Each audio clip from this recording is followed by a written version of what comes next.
Kaluak paku asam balimbiang, timpuruang lenggang-lenggangkan dibawa nak rang saruaso. Anak dipangku kamanakan dibimbiang, urang kampuang dipatenggangkan ditenggang nagari jan binaso. Anak dipangku. Dalam arti harfiahnya si anak menyatu jo diri ayahnya secara tunggal. Kok lari tabau lari, kok jatuh samo tarau. Patah sayuk batungkek paruah nan anak di gungguang juo. Entah kok tanah latas sirah itu wak katurangan tinggal. Ma'ananya tanggung jawab mutlak. Jo Tuhan betul betapa. Kemudian di samping mangmangku anak, kamanakan dibimbiang pulau. Membimbing adalah menuntun tangan orang sambil berjalan. Mungkasuiknya mengarahkan kanan baya. Membawa kanan bana menunjukkan di malawi dan sati rantau nan bertuah. Nanti, kalau lah tibu di jalan data, kabui tarang hujan lata dua maku kamanakan dilapeh-lapehkan.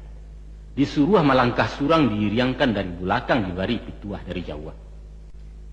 Kini anaklah dipangku, kamanakanlah dibimbing, maka orang kampung pun dipertenggangkan. Tenggang adalah kata-kata Minang nalah di Indonesia kan.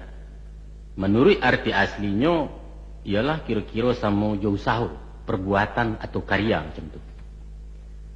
Tidak dapat bertenggang, artinya buntu segala usaha. Mempertenggangkan, membantu, menanggulangi. Tenggang raso pengertiannya toleransi.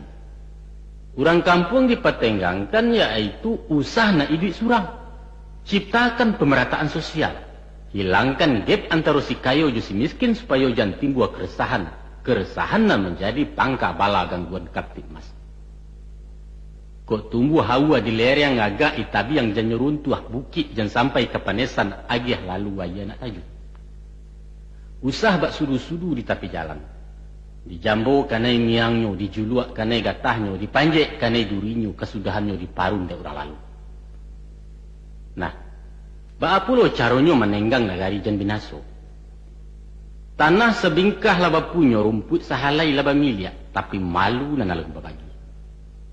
Rimbo dipancang untuk parak, rawang dipetak untuk sawah, tepian laba untuk pandam laba tantu, tapi rasa kepentingan basamu punya orang sanagari. Caro basuku tagak di suku, caro banagari tagak di negari. Kok malu di atas hinuri baruah, takajui di mudiak tagamang di ilia, mamak di pintu utang kemanakan di pintu bayar.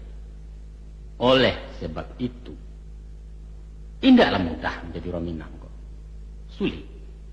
Tanggung jawabnya luas dan rumit. Babannya barek gayut bagayut. Kapalo sarik berjunjungan bau barisi keduanya suuk kida menjinjiang pulau. Tapi itulah resiko sebagai pemimpin. Pemimpin dan ditanya tentang kepemimpinannya.